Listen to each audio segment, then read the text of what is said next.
first thing is to clarify that we're not the Women's Club of Cincinnati, which is a very different entity. And it's not the same audience and membership that the Women's City Club has at all. We're a civic organization. We differ from the League of Women Voters in that we are local, less structured.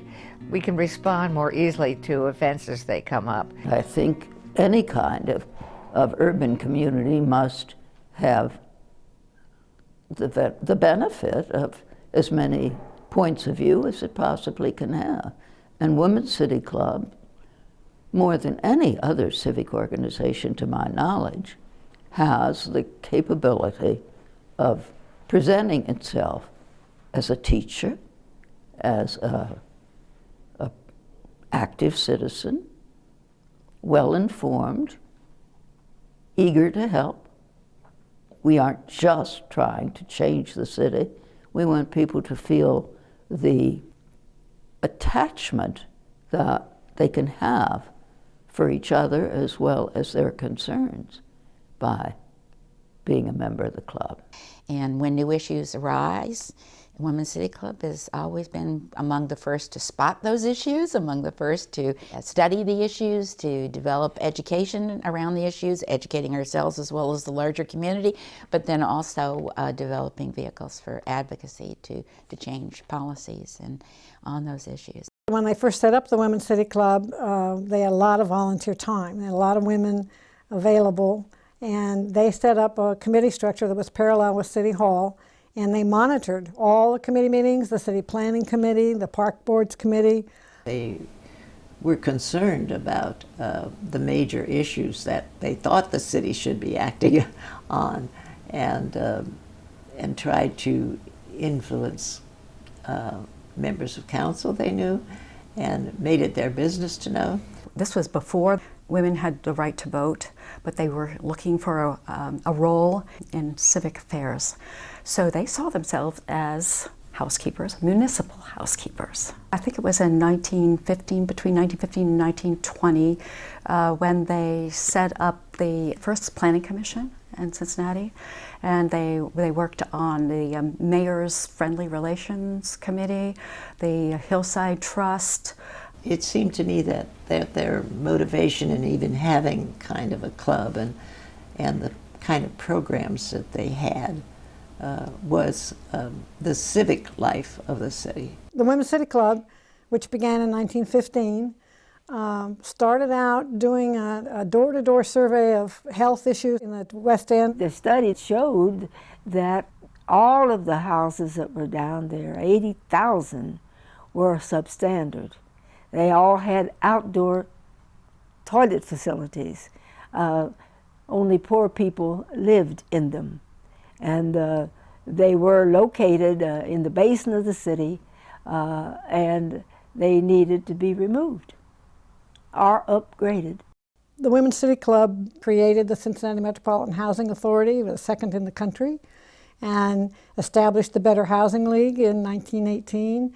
And they had no hesitation in those days to use pillow talk to get things done. So Murray Season Good, when he was mayor, his wife was a member of Women's City Club, and whenever there was an issue that was troubling people, she'd say, "I'd speak to Murray." And so that's how things would start. And so these were always women who just knew how to get things done and had a great concern for the entire community. I was president of Women's City Club 71 to 73. I was very pleased that these women elected me to lead them. I felt that they were ahead of the times, and I admired and respected them, and I appreciated them. I was the first African American president.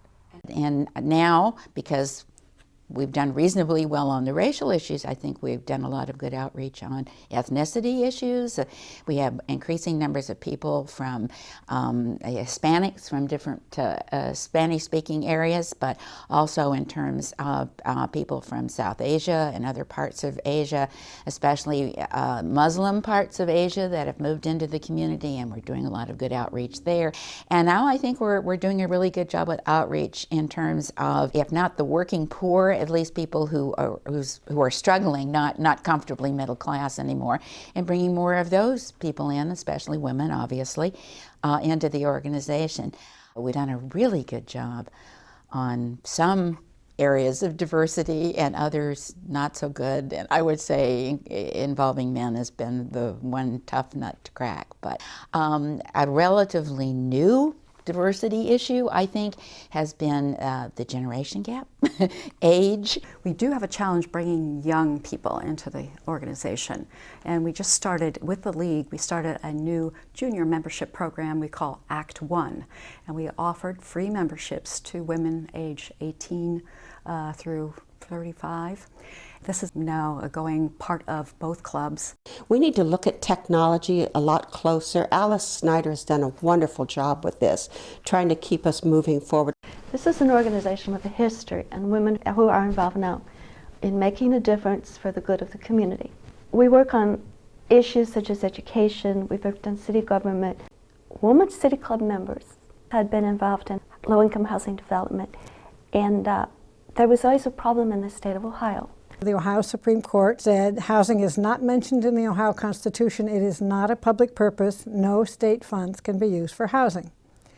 And at that time I was chairing the Housing Committee, and at the very next meeting, Mary Asbury, who is now Director of Legal Aid, said, well, then we need to change the Constitution. It passed. We were a part of the coalition that worked very hard on campaign finance reform. At that time, one donor was giving $25,000 to the 7 of the 9 winning candidates, and we thought that was outrageous. So Women's City Club got behind that campaign finance reform, and eventually we made up a ballot initiative, got signatures, and went around and campaigned for it, and it passed. And so now candidates are limited to $1,000 or $1,100, so no one can come in and have undue influence. We won that one and then turned around and lost a big chunk of it through the courts. As you know, the courts have kind of different ideas about campaign finance and speech and limits and that kind of thing. When I became really active in Women's City Club in '91, I had 2 goals: to restart the Status of Women Committee, and that's feminism with a quotation mark, and to bring a national speaker in the town. And so our committee decided we should get Lonnie Gannier to come and talk, and it was a huge success. And not only that, the Sunday before she came, Lonnie Gannier was on the cover of the New York Times Sunday magazine, and so that was just perfect timing, you know. And we held a big press conference. Loads of the press came before the program, you know, to have a press conference with her, and it was great. Diane Rehm was probably the most popular event we had, got the best turnout, and she did not disappoint, that's for sure. This is one of my favorites. Jean Bonham was president, and boy, talk about an activist woman. When she was the president and I was the chair of the Status of Women Committee, she planned this kind of guerrilla action, and it was just wonderful. Jean said, let's go talk about women's issues at United Way. And let's look at the agencies that are funded by the United Way. How come the YMCA gets so much more money than the YWCA? And tell us why the Boy Scouts get so much more money than the Girl Scouts. We were so mean, but we had so much fun.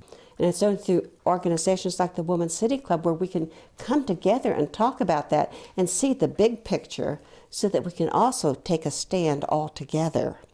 And I think that's crucial, all together. And that includes the men. My participation was more in the arts. We had the little house down on Lido Park. We had a birthday skit on the birthday of the club. They were spoofs based upon city issues, various issues that we took up, you know. Later on, this became very elaborate. Over the years, we moved on to a large cast, and we gave the shows at the Art Museum on their stage, or maybe one of the theaters in Music Hall. We involved a lot of prominent people. We had councilmen, we had Senator Bill Bowen was in it, Sid Wah was in it, Donald Waldrop, and Tensia Friedenberg. Her husband was editor of the Post. She was in our shows. A lot of doctors and professors. I mean, there were very prominent people that took parts in this, and it was just a lot of fun. Feisty we started 4 years ago, where we honor some of the Women's City Club members who are quietly behind the scenes doing feisty things to make the world a better place. And it is an occasion where we come together on kind of a formal basis. This is a time to socialize, wear a hat if you want to, and just meet some of the friends you haven't seen in ages. The Feisty function can pay for the education awards that are given at the Season Good Luncheon. It's high school senior females write an essay on the mission of the Women's City Club and what it means to them and what problems they see in today's world. What they would tell the Women's City Club to do, and the answers are fascinating. So we give each of three young ladies a $500 education award, which can be used toward college or toward any kinds of education. One of our last forum, we had the U.S. Attorney from Columbus come, Carter Stewart, and he told us about the school-to-prison pipeline. Students are placed into the criminal justice system for offenses that are trivial. Carry a pair of nail clippers to school, your mother's nail clippers, forget they're in your purse, be charged with a felony count for carrying a dangerous weapon. I think we're the conscience of Cincinnati, and we remind people with our forums that there are still things to do, that we still need to work on poverty, education, housing, and so we continue to work on those issues and to remind people that these things still need to be done, and we continue our advocacy and on our education in these areas. So I think it's important that Women's City Club continues in this way. We have what we call the Catalyst for Achievement Action Group. Our program right now is working in 2 inner-city schools, providing special tutoring for the kindergartners who can benefit from an intense one-on-one weekly program that helps them by the end of the year know all their letters, sounds, and beginning to read. And then we have an environment action group, and one of the biggest impact we had was to get schools built in a green way, and that ended up being adopted by the Cincinnati Public Schools when they were building their new schools. And then Ohio adopted the same regulations about getting green schools. So I would say that's one of our biggest impacts in recent years. The city does not have, in its foundation of government, a civic sector. It has an extraordinarily strong business sector, and it has a council elected by the citizens. But there's nothing else. We have a very strong service complement in Cincinnati with the United Way, which serves a vast number of people in many different ways. But the civic sector is missing. We're now involved in trying to create a new infrastructure that will support a culture of civic or citizen engagement, we call it.